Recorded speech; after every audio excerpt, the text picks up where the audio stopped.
Muy bien, el tema es nuestra misión, ser y hacer discípulos. Nuestra misión, ser y hacer discípulos. Yo creo que este tema tiene que ver con algo que Dios está haciendo en medio nuestro. Creo que hay un punto de inflexión en esta etapa de la vida de la iglesia que Dios quiere marcar en cada uno de nosotros. Y es que la iglesia de Cristo siempre ha estado en la necesidad de formar discípulos que vayan y formen discípulos. Esta es la idea en la mente, en el corazón de Dios desde el inicio mismo de la iglesia. Hombres, mujeres que sean discípulos, pero que ellos se conviertan también en discipuladores de otros. Esta es la cadena que ha seguido desde el inicio de la iglesia. El llamado de cada cristiano, decía alguien, es ser y hacer discípulos. El evangelio no es solamente un mensaje para recibir, sino que también es un mensaje para proclamar. Una vida centrada en el evangelio rendirá todo el evangelio, todo al evangelio, y entregará cada momento, oportunidad y recurso a la misión de Dios. Fin de la cita. El concepto sigue siendo el mismo.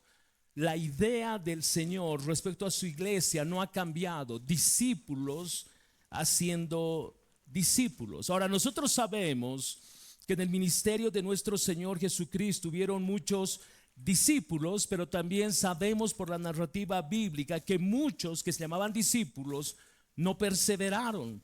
No todos permanecieron. Y tú observas Juan capítulo 6, versículo 66, y la palabra dice: como resultado de esto, muchos de sus discípulos se apartaron y ya no andaban con él.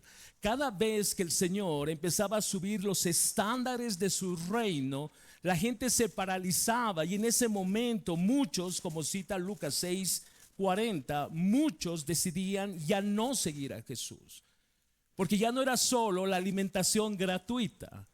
Ya no solo era el brillo de los milagros, las enseñanzas profundas del maestro, sino que ahora los estándares abrazaban el vivir una vida radical conforme los estándares de Jesús. Y entonces muchos de los discípulos les empezaba a deslumbrar una vez más los tesoros de Egipto.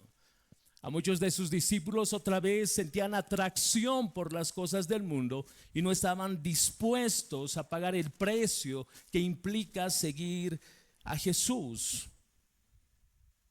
De manera que nosotros podríamos llamarnos discípulos, pero no necesariamente ser un verdadero discípulo.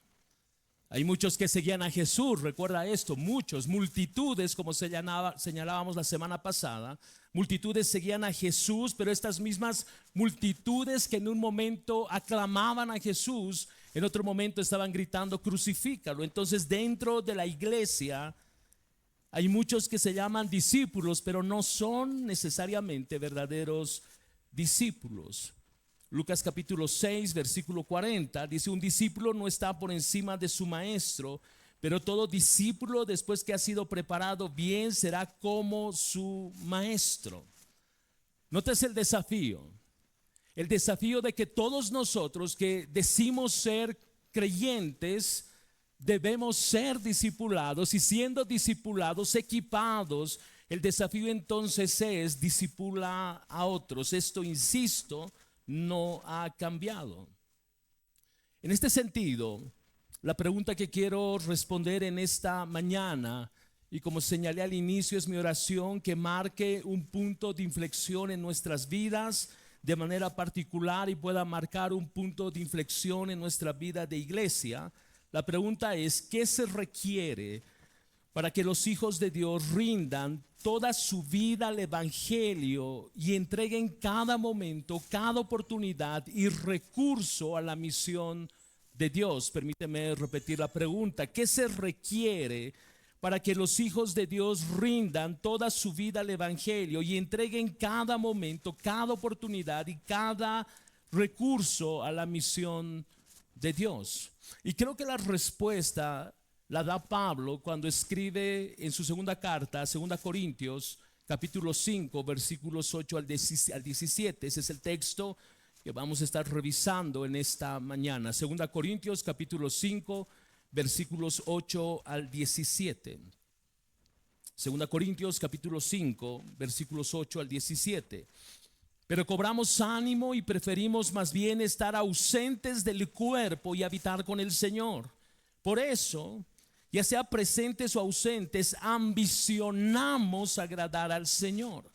Porque todos nosotros debemos comparecer ante el tribunal de Cristo para que cada uno sea recompensado por sus hechos estando en el cuerpo de acuerdo con lo que hizo, sea bueno o sea malo.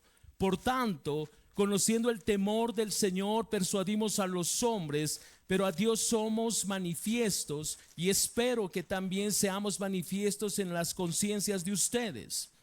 No nos recomendamos otra vez a ustedes, sino que les damos oportunidad de estar orgullosos de nosotros para que tengan respuesta para los que se jactan en las apariencias y no en el corazón. Versículo 13. Porque si estamos locos es para Dios, y si estamos cuerdos es para ustedes. Pues el amor de Cristo nos apremia, habiendo llegado a esta conclusión, que uno murió por todos y por consiguiente todos murieron. Y por todos murió para que los que viven ya no vivan para sí, sino para aquel que murió y resucitó por ellos. De manera que nosotros, de ahora en adelante, ya no conocemos a nadie según la carne, aunque hemos conocido a Cristo según la carne. Sin embargo, ahora ya no lo conocemos así. De modo que si alguno está en Cristo, nueva criatura es. Las cosas viejas pasaron, ahora han sido hechas nuevas. Esta porción de la palabra describe el tipo de discípulo que era Pablo. Él llegó no solo a ser discípulo, sino que él hizo discípulos como parte de su llamado, no como apóstol, como parte de su llamado como creyente. Tú observas el versículo 9 y habla de esta motivación que tenía Pablo, que impulsaba a Pablo para ser discípulos. El texto dice: ambicionamos agradar al Señor. Aquello que movía el corazón de Pablo era agradar al Señor. Pero esta otra palabra, ambicionamos, es importante. La idea es que Pablo observó algo y su corazón se siente atraído hacia ese algo de tal manera que nada va a impedir que él alcance ese algo. Había una ambición, había un deseo por aquello que él estaba observando, por aquello que él estaba mirando, y él no iba a dejar que nadie se ponga al medio y le impida llegar hacia aquello que él estaba ambicionando. Ahora la pregunta es, ¿qué estaba ambicionando? Aunque la respuesta es obvia, porque el mismo texto lo señala. Él estaba ambicionando agradar al Señor.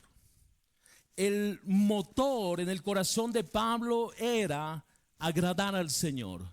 Su deseo más profundo, la ambición más gloriosa que él tenía era agradar al Señor. Esto impulsaba a Pablo, esto movía a Pablo.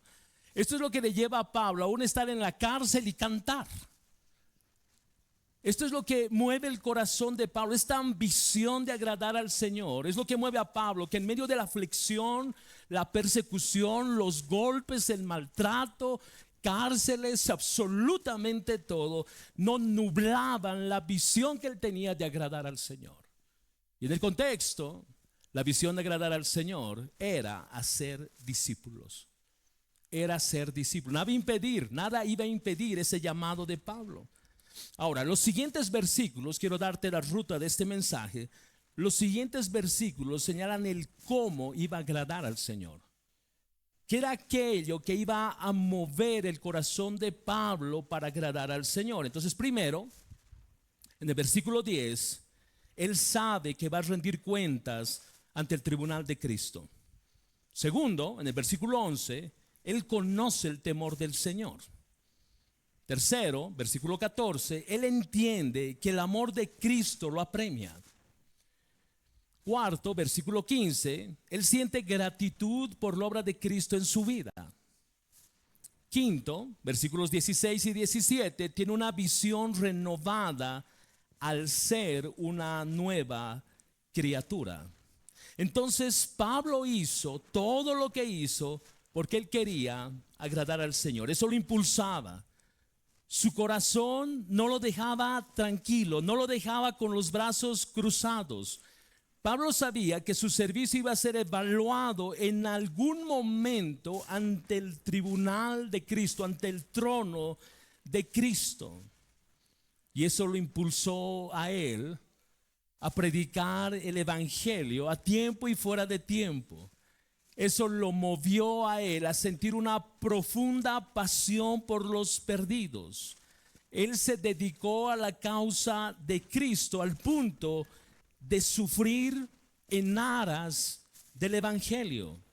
Y esto que vivió Pablo, esta visión de Pablo, esto que movió el corazón de Pablo, sin lugar a dudas, ha sido un ejemplo para la iglesia a lo largo de la historia.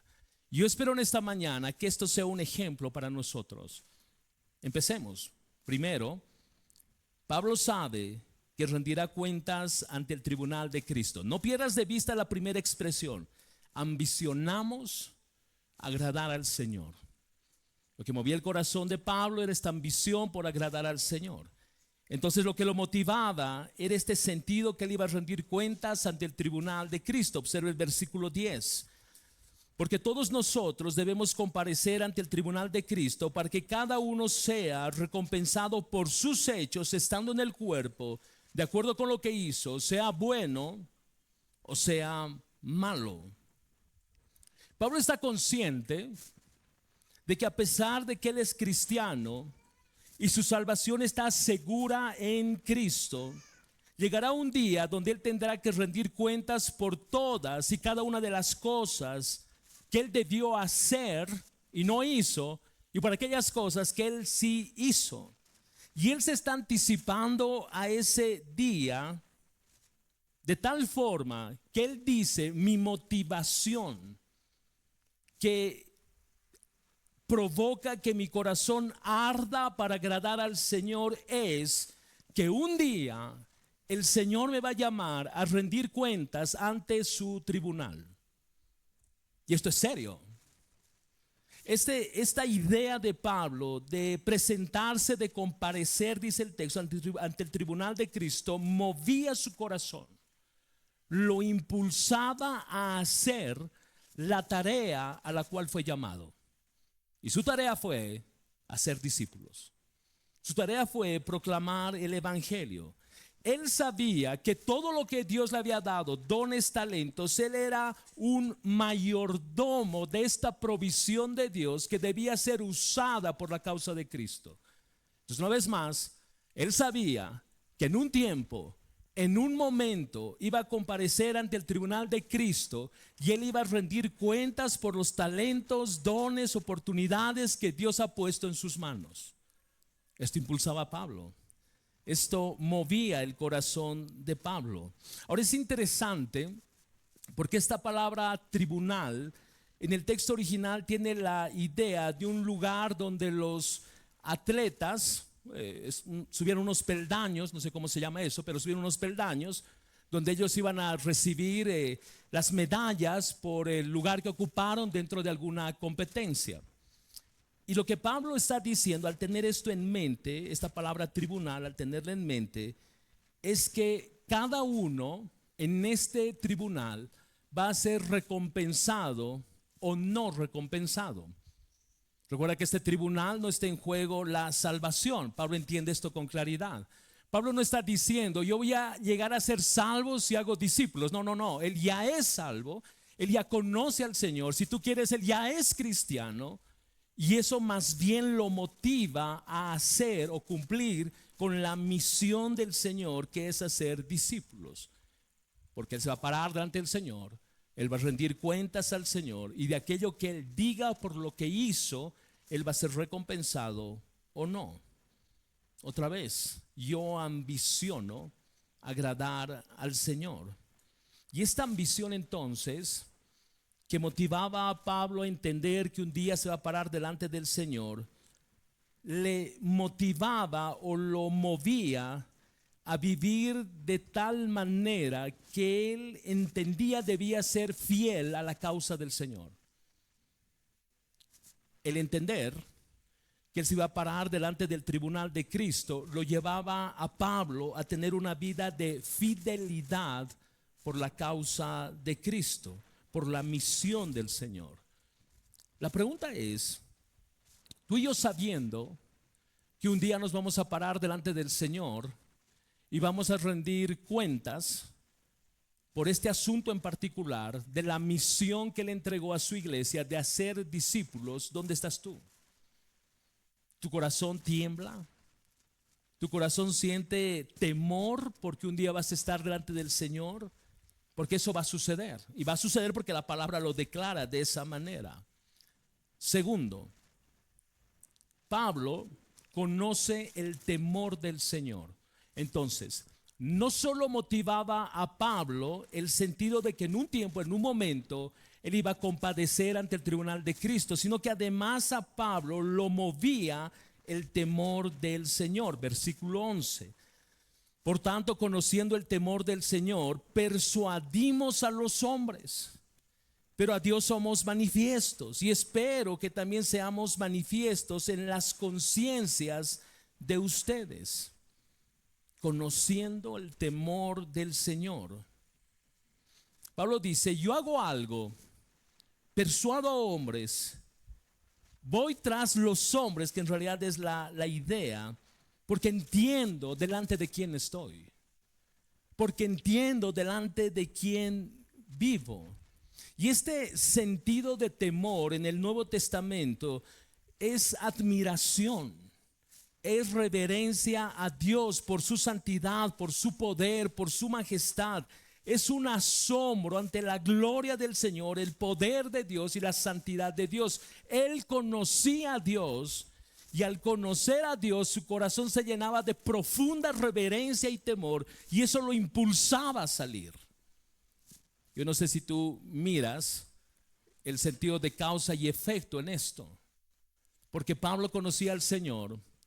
Él sentía entonces profundo temor reverente a Dios, y ese temor lo movía a cumplir con la misión de Cristo. Lo que implicaría que si no nos movemos, muy probablemente se deba a que no hay temor del Señor en nuestros corazones. No nos preocupa pararnos en el tribunal de Cristo y tener que rendir cuentas. No aflige nuestro corazón que un día el Señor nos va a decir, muy bien, ¿qué hiciste? Pablo ha dedicado su vida a persuadir hombres. Ha dedicado su vida a hacer algo que él mismo experimentó, y es que él fue persuadido por el Evangelio, por Cristo mismo. Entonces Pablo ha adquirido un sentido de reverencia hacia su Redentor. Él ha llegado a conocer la fuerza de la justicia de Dios. Él ha llegado a conocer la fuerza del amor de Dios, de la misericordia de Dios, de la gracia de Dios, de la paciencia de Dios, de la santidad de Dios. Y todo esto ha persuadido a Pablo para que él persuade entonces a otros hombres. Si tú y yo no estamos persuadiendo a otros hombres, es porque no hemos sido persuadidos por quien Él es. Y esto debe preocuparnos, porque muchos se alejan del Señor. No es por la ausencia de Dios, Dios está, pero yo no permito que mi corazón sea persuadido por la gloria del Señor. Pero Pablo no. Pablo, siendo persuadido por este evangelio, entonces él usa este evangelio para persuadir a otros. Quizás hoy no salimos y no hacemos discípulos porque no tenemos suficiente persuasión o convicción. Quizás nos falta mayor convicción con relación a la necesidad de predicar el evangelio para que otros puedan creer. Pablo estaba convencido de que el evangelio, las buenas nuevas del evangelio, era lo único que podía sacar al hombre de su muerte espiritual y librarlo de una eternidad sin Cristo. Esto movía el corazón de Pablo. Pregunta: ¿qué mueve nuestros corazones? ¿Qué mueve nuestros corazones? Es que solo el hecho de pensar que aquellos que viven sin Cristo están muertos, como acabo de señalar, muertos en sus delitos y pecados, lejos del Señor, esclavos, y que su eternidad está marcada sin Cristo. Pregunta, iglesia, ¿no debería movernos eso? ¿No debería llenar nuestro corazón de temor reverente al Señor e impulsarnos a anunciar las buenas nuevas? Pablo ha sido persuadido, decíamos, acerca del poder del evangelio, porque este evangelio puede iluminar la mente que está en tinieblas.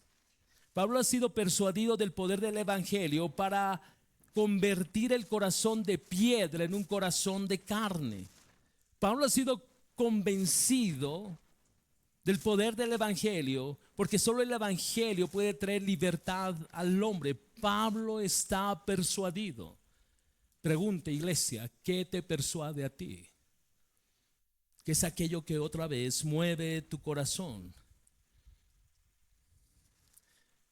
Muchos piensan que gran parte del problema en la iglesia hoy, en nuestros días, es que la iglesia no está lo suficientemente convencida del poder del evangelio y de la necesidad de evangelizar.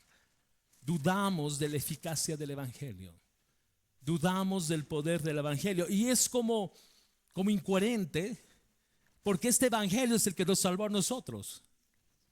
Si el evangelio te salvó a ti, me salvó a mí, ¿no tiene el poder para salvar a otros? Piensa en tu pasado. Tómate unos segundos, no para lamentarte ni darnos de latigazos y flagelarnos, no, pero pensemos un solo instante de dónde Dios nos rescató. Fue el poder del evangelio quien nos libertó, que nos sacó de las tinieblas a su luz admirable. Pregunta: ¿este mismo evangelio no tiene el poder transformador para otros? Sí, tiene el mismo poder. El problema es nuestra pasividad. El problema es que hemos dejado de contemplar al Señor y nuestro temor reverente ha empezado a disminuir. Dejo de contemplar al Señor, dejo de contemplar su gloria, su majestad, su poder, todo lo que Él es, y mi temor empieza a bajar, empieza a disminuir. Por eso peco con facilidad, por eso me distancio con facilidad, por eso puedo dejar de congregarme, porque no hay temor delante del Señor.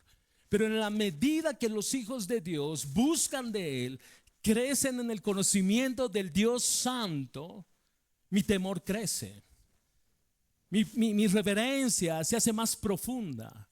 Tengo un sentido como Pablo de la premura de anunciar el evangelio. Entonces, un buen termómetro es: si no estamos proclamando el evangelio, seguramente nuestro corazón está diluyendo el estándar de Dios en nuestras vidas. Tercero, Pablo entiende que el amor de Cristo lo apremia. Pablo entiende que el amor de Cristo lo apremia.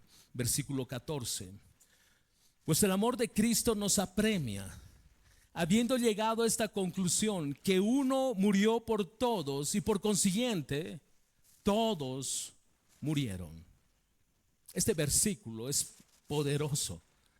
Este versículo es extraordinariamente glorioso. ¿Saben por qué? La idea en el texto original, al usar esta palabra premia, es controlado. Esta es la palabra, controlado. La idea es la siguiente, escucha: el amor de Cristo, esto es lo que Pablo está diciendo, el amor de Cristo me controla. Yo no tengo ninguna otra opción de vida que no sea responder con intensidad de vida, con pasión a esta fuerza interna que yo tengo. Es la experiencia del amor de Cristo que me tiene acorralado sin alternativa alguna. El amor de Cristo me impulsa a ir. Es que si yo conozco al Señor, su amor amor que es expresado en la cruz, amor que es depositado en el corazón de aquel que nace de nuevo. Pablo dice, ese amor, un amor activo, un amor vivo, un amor dinámico, ese amor me controla. Me siento acorralado, dice Pablo. Este amor me lleva, me impulsa a salir. Este amor me provoca el persuadir a otros de la obra de Cristo. ¿Qué te impulsa a ti? ¿O hay algo que te impulse? ¿O no hay nada? Si no hay nada que te impulse a ser discípulos, a proclamar el evangelio, esto es serio. Porque estamos hablando de que este amor que debería estar operando activamente está pasivo. Está pasivo. Cuidado, iglesia. Cuidado que estemos perdiendo nuestro primer amor. Cuidado, iglesia, que la pasividad de nuestro cristianismo nos lleve a la comodidad de los asientos. Cuidado. Yo debo evaluar mi corazón, porque si el amor de Cristo no me apremia, no me controla, ¿qué va a hacer? ¿Qué va a ser aquello que me va a mover? Absolutamente nada. Solo el amor de Cristo. Cuando Pablo les escribe a los romanos, en el capítulo 1, versículos 14 y 15, Romanos capítulo 1, versículos 14 y 15, Pablo dice, tengo obligación tanto para con los griegos como para con los bárbaros, para con los sabios como para con los ignorantes. Así que por mi parte ansioso estoy de anunciar el evangelio también a ustedes que están en Roma. Observa lo que dice Pablo. Tengo obligación.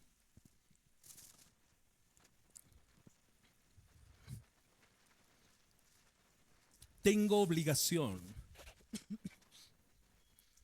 No solo Pablo se sentía controlado por este amor, dominado por este amor, sino que Pablo está señalando que él tiene una obligación de proclamar el evangelio.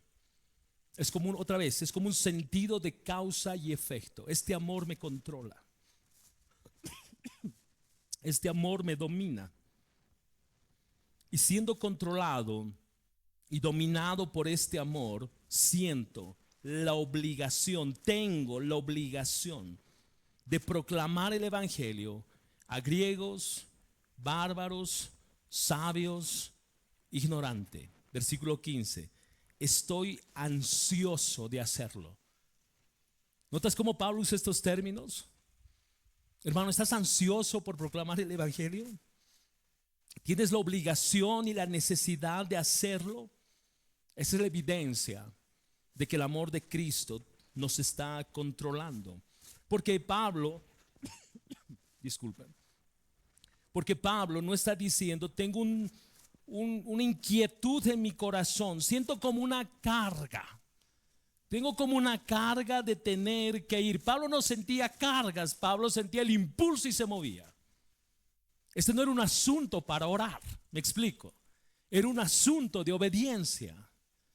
No era un tema donde Pablo decía, Señor, por favor, confirme mi corazón. Si tú quieres que yo les hable a los griegos, a los bárbaros, a los sabios, a los ignorantes, Señor, pon paz en mi corazón para que yo pueda ir y anunciar las buenas. No. Este era un asunto de obediencia. El amor de Cristo me controla. Tengo la necesidad, la obligación, estoy ansioso por anunciar el evangelio. ¿Qué mueve tu corazón? ¿Hay algo que mueva tu corazón? Cuando escribe a los Corintios, Pablo les dice, ay de mí si no predico el evangelio. Ay de mí si no predico el evangelio. ¿Notas el corazón de Pablo? Y a veces uno piensa en cómo vamos a hacer un viaje de misiones, como que seguimos trabajando en ello, pero vamos a hacer un viaje de misiones y vamos a salir a las plazas. Miren, es mucho más que eso. Es háblale a tu compañero de trabajo. No es que a mí me pagan para que trabaje. Está bien, tienes razón. Invítale un café. Invítale a tu casa a cenar. Habla a tu compañero de la universidad. Habla a tu colega. Habla a un matrimonio que tú conoces y que no tienen a Cristo y que tú entiendes que están muertos en sus delitos y pecados, están de camino a una condenación eterna. Algo debe mover nuestros corazones. Algo debe impulsarnos a salir. Pablo dice, es el amor de Cristo. Es el temor reverente. Por la palabra, gracias. Por la palabra entendemos que la experiencia del perdón de pecados que Pablo experimentó, la intensidad del amor de Cristo que perdonó esos sus pecados, él lo comprendió de tal manera que Pablo se consideró un deudor. Miren, Pablo dice, Dios me ha perdonado tanto. Dios me ha perdonado tanto, ha limpiado toda mi maldad.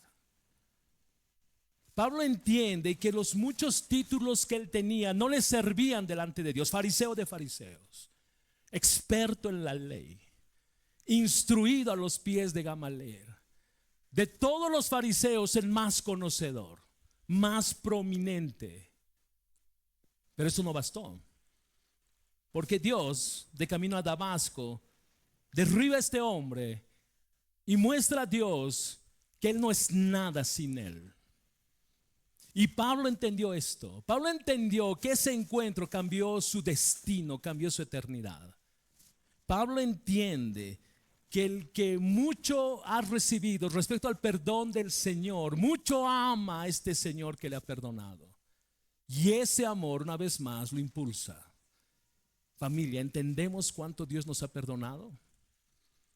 Porque a veces lo repetimos de forma tan sencilla, tan simple, como que sí, Dios me ha perdonado. Es que ustedes no saben quién era yo. Yo era un tipo que golpeaba a la gente y yo era así, maltrataba. Y extraordinario que Dios te haya liberado, salvado, comprado de ese mercado de esclavos, como dice Pablo a los romanos. Pero si realmente dimensiono, eso me mueve. Eso que Dios hizo, ese perdón de pecados no es pasivo. Ese perdón de pecados, como a Pablo, debe impulsarnos entonces a persuadir a otros que hay esperanza en Cristo. Pablo vio el amor de Cristo. Él entendió con profunda precisión que el inocente Cristo murió por él culpable. Él entendió con profunda precisión que el Rey de Gloria murió por aquellos que habían sido destituidos de su gloria. Pablo experimentó el amor de Cristo al considerar que el Santo murió para salvarlo. ¿Entendemos esta profundidad de nuestra salvación? Porque si no la entendemos, vamos a seguir viviendo una vida pasiva.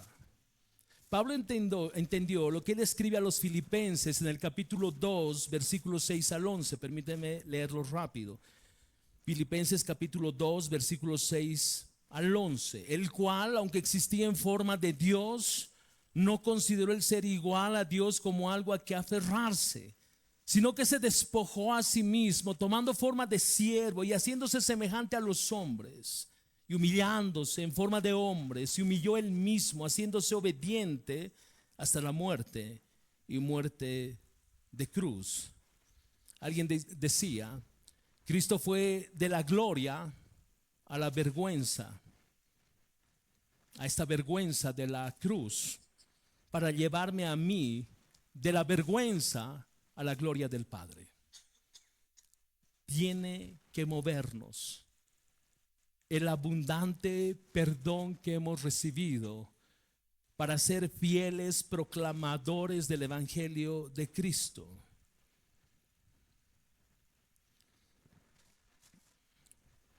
Juan capítulo 14, versículo 15.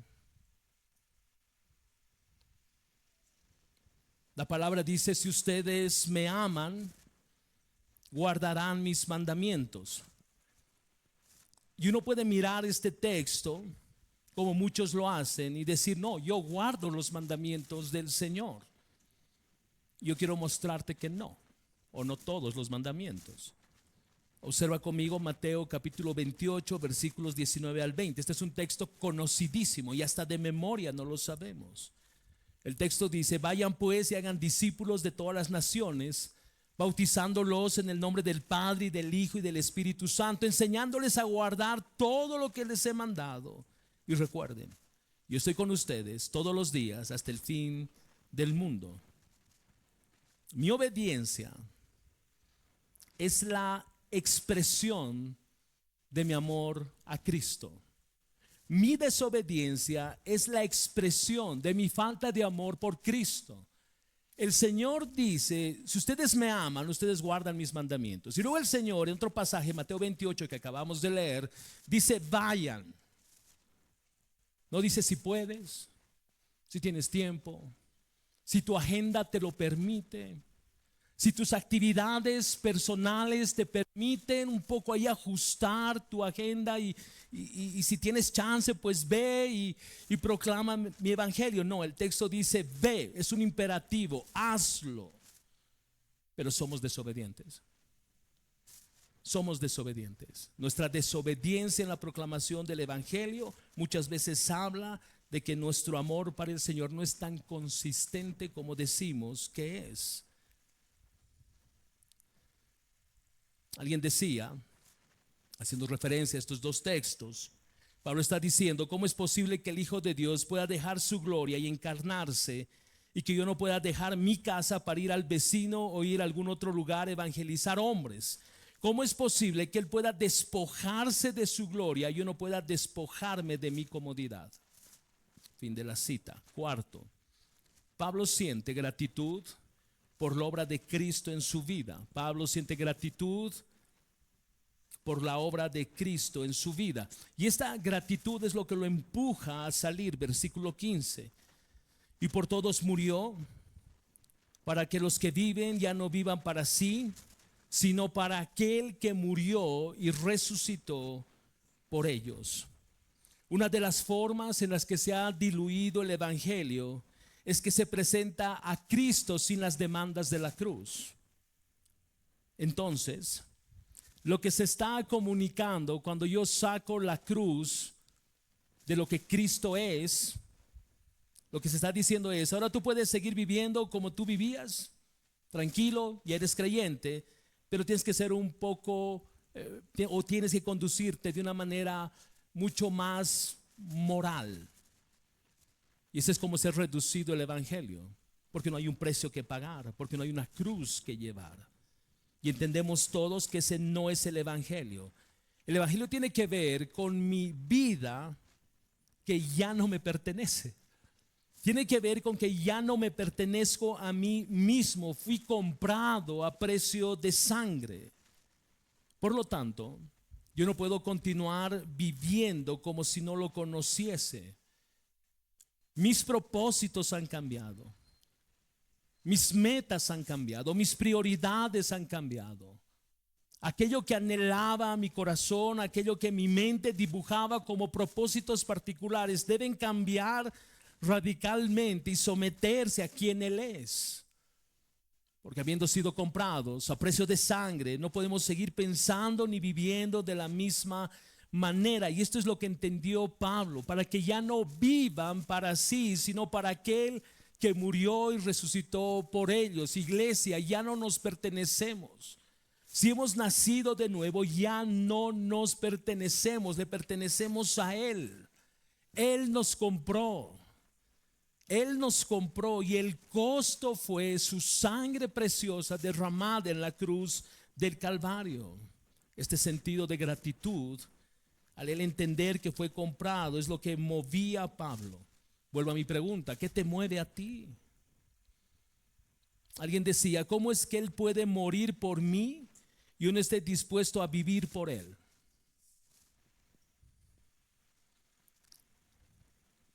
La palabra nos enseña en múltiples lugares, de múltiples maneras, que nosotros ya no nos pertenecemos a nosotros. Observa Corintios, la primera carta a los Corintios, capítulo 6, versículo 19.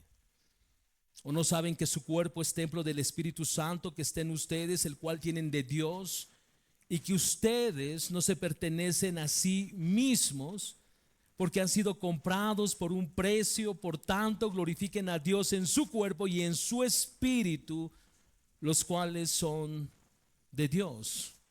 Una vez más, Pablo está señalando, ya no te perteneces. Pablo está señalando, fuiste comprado. Entonces, ahora, ¿a quién le pertenecemos? Al Señor. Somos esclavos del Señor por amor.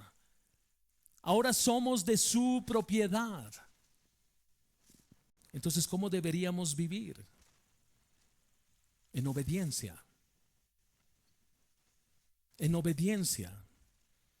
Ya no nos pertenecemos. El llamado es vivamos en obediencia. 1 Corintios 7:23. Ustedes fueron comprados por precio, no se hagan esclavos de los hombres. Y la idea es extraordinaria porque Pablo está diciendo fuiste comprado, deja de mirar el sistema del mundo. Fuiste comprado a precio de sangre, deja de desear las costumbres de los hombres. Fuiste comprado a precio de sangre, tus anhelos no son los anhelos de este mundo. Tus metas no son las metas de este mundo. Tus sueños no son los sueños de este mundo. El estilo de vida tuyo debe corresponder con aquel que te compró, no con el sistema del mundo. Quinto, Pablo tiene una visión renovada al ser él una nueva criatura. Pablo tiene una visión renovada al ser una nueva criatura. Observa conmigo el versículo 16 y 17. De manera que nosotros de ahora en adelante ya no conocemos a nadie según la carne. Aunque hemos conocido a Cristo según la carne, sin embargo ahora ya no lo conocemos así. De modo que si alguno está en Cristo, nueva criatura es. Las cosas viejas pasaron, ahora han sido hechas nuevas.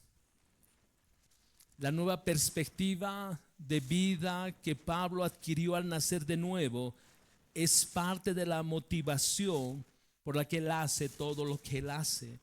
Cuando Pablo vino a Cristo, todo en él cambió radicalmente. Su corazón fue sensibilizado hacia Dios. Su corazón fue sensibilizado hacia los perdidos. Su mente fue transformada de tal manera que ya no pensaba lo que él pensaba antes, sino que ahora él pensaba de manera diametralmente distinta. La rebelión de su corazón fue conquistada por Cristo. Él cambió radicalmente. Y si bien habían muchas áreas que seguramente él seguía luchando en medio de su caminar, pero había evidencias de esta transformación. Probablemente antes de la conversión de Pablo, la visión que él tenía de las personas era distinta a la que él tiene ahora siendo creyente, siendo cristiano. Seguramente él antes miraba a un jefe como alguien a quien se tenía que obedecer ciegamente, aún sacrificando los principios de las escrituras. Una esposa podía ser vista solo como alguien para tener placer en la intimidad y quizás tener hijos. Un empleado probablemente era visto como alguien a quien hay que sacarle mucho provecho, hay que exprimirlo. Probablemente un cliente era alguien de quien me tenía que beneficiar. La visión de Pablo cambió. Para Pablo, parte de su visión era perseguir a los cristianos. Esta era su visión, ¿no es cierto? Y él desata una persecución y él entraba a las casas y sacaba rastras a creyentes y los encerraba. Porque esa era parte de su visión. Él entendía que eso agradaba al Señor. Pero Pablo dice, de ahora en adelante, nada de eso es evaluado de la misma manera. Yo no miro a las personas de la misma manera. No miro mis circunstancias de la misma manera. Estos hombres y mujeres son portadores de la imagen de Dios que potencialmente pueden ser redimidos por el poder del evangelio. Y por tanto, cada vez que yo veo a una de estas personas, mi primer pensamiento es: esta persona potencialmente puede llegar a conocer a Cristo. Pregunta: cuando tú miras a alguien, ¿cómo lo miras? No, él ya está condenado. Para él, para ella no hay esperanza. Le hablo tanto y no cambia. Y es más, cada vez se pone peor. ¿Cómo miras a las personas? ¿Cómo miras a las personas? Pablo miraba a una persona y decía: potencial creyente, debo persuadirlo. No, pero él es súper cerrado, su mente está cerrada, su corazón está cerrado, es indiferente. Ese no es nuestro problema, iglesia. Ese no es nuestro problema, porque tú y yo no abrimos corazones. Tú y yo no transformamos a las personas, tú y yo no convertimos a las personas. Esa es la obra poderosa del Espíritu Santo. Tu rol y el mío es proclamar. Tu rol y el mío es proclamar. Y descansamos en la soberanía de Dios, que Él opera conforme su sabia voluntad. No tenemos excusas. Es que no me escuchan, no importa, no vas a ser el primero. A Jesús muchos no le escucharon. No vas a ser el primero. Es que siento que me va a agredir. ¿Qué te agreda? Tranquilo. Tranquilo. Es que luego en la familia empezamos a hablar y luego ya nos invitan a comer. No importa, come en tu casa. El evangelio debe ser proclamado. El evangelio, iglesia, debe ser proclamado. Es que Pablo es extraordinario. Pablo, escucha, Pablo es llevado preso y en medio de sus prisiones les escribe a los hermanos de Filipos, a los filipenses. Les dice: hermanos, ha ocurrido algo extraordinario. Permíteme parafrasear. Ha ocurrido algo extraordinario. Mis cadenas tienen un propósito. Es que Pablo está... Mis cadenas tienen un propósito, y el propósito es dar a conocer a la guardia pretoriana el evangelio de Cristo. Pablo está diciendo: hermanos filipenses, y dentro de 2000 y tantos años, iglesia en su palabra, mis cadenas son extraordinarias. Estoy en la cárcel, pero tengo profundo gozo, porque este lugar me lo ha regalado Dios como un púlpito para que su evangelio sea proclamado. Todos los de la guardia pretoriana han escuchado de Cristo. Estoy gozoso, mis cadenas me traen gozo. Ese es nuestro llamado. Yo creo que el cristianismo moderno se ha acomodado demasiado light, demasiado diluido, demasiado relajado. Vivimos muy afanados por nuestras cosas, por nuestros asuntos. Pero es que Pablo miraba sus circunstancias porque había sido cautivado por el amor de Cristo. Pablo miraba sus circunstancias porque él sabía que se iba a presentar delante del Señor en su tribunal a rendir cuentas. Pablo se sentía motivado en esa prisión, en esa cárcel, encadenado, porque tenía temor del Señor. Él siente privilegio.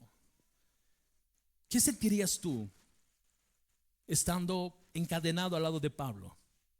Te he dicho, no hables, porque hemos venido a este lugar. Pablo, tú nunca me escuchas. ¿Y ahora qué vamos a hacer?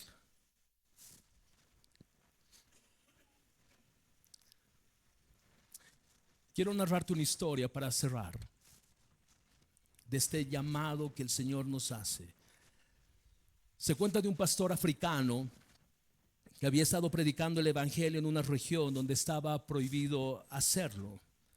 Él fue tomado preso y es condenado a muerte. Esta es una historia real. Él es condenado a muerte.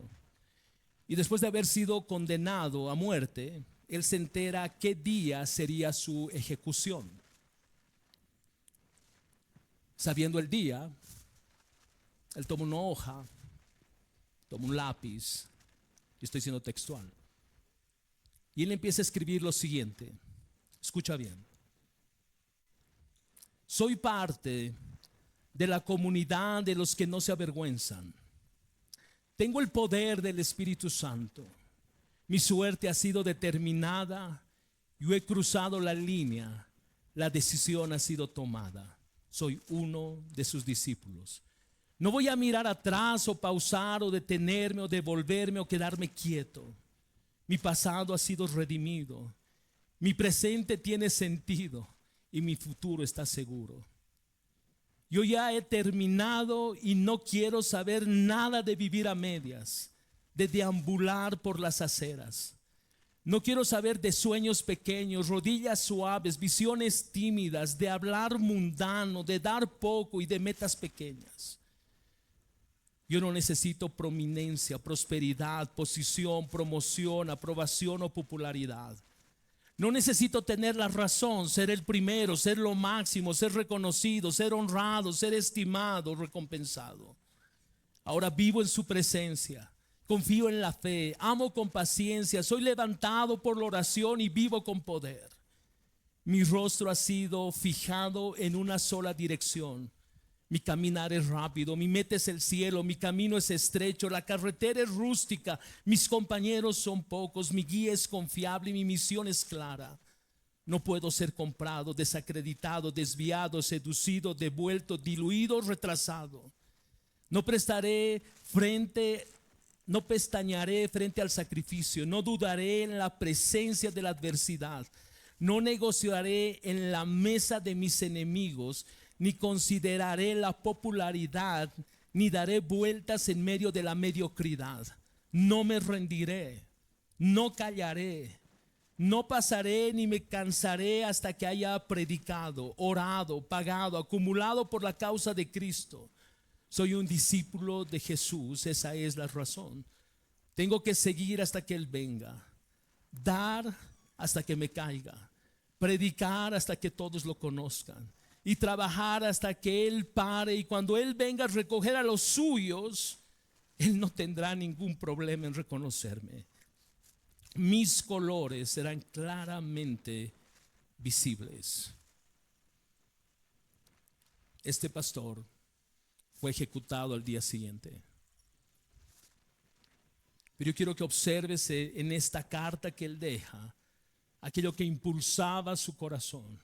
Iglesia, ¿qué nos mueve a nosotros? ¿Qué nos mueve a nosotros? Dijimos que va a llegar un día donde tenemos que rendir cuentas de todo cuanto hicimos, sea bueno o sea malo. Segundo, nosotros tenemos que desarrollar un temor reverente por el Señor, porque es lo único que nos impulsa a permanecer y a salir. Tercero, nosotros necesitamos experimentar el amor de Cristo hasta que nos controle. Cuarto, necesitamos desarrollar un sentido de gratitud por todo lo que la cruz representa en nuestras vidas. Quinto, debemos cambiar nuestra visión de las personas. Iglesia, debemos cambiar nuestra visión de las personas. Todo aquel que está sin Cristo está condenado y su destino eterno es el infierno. Cuando tú conozcas a alguien, cuando Dios te ponga a alguien delante de ti, tu mente debe fijarse potencialmente un creyente.